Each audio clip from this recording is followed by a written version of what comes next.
La réunion des ministres des Affaires étrangères du G20 intervient alors que l'Afrique du Sud se prépare pour le sommet qui se tiendra plus tard dans l'année.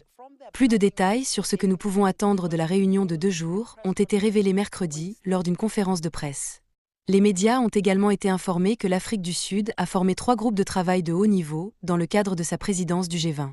L'un d'entre eux est le groupe de travail du G20 réfléchira à la croissance économique inclusive, à la sécurité alimentaire et à l'intelligence artificielle pour un développement durable. Un autre passera en revue les réalisations du G20 au cours des 20 dernières années. Le troisième abordera les difficultés rencontrées par les pays en développement dans la gestion de leurs dettes, notamment les raisons pour lesquelles ils doivent faire face à des coûts d'emprunt plus élevés que les autres. De son côté, le secrétaire d'État américain Marco Rubio a annoncé qu'il ne participerait pas à la réunion. Le ministre sud-africain des Relations internationales et de la coopération, Ronald Lamola, a précisé que les États-Unis ne boycottaient pas l'événement, mais qu'ils enverraient un autre responsable à sa place.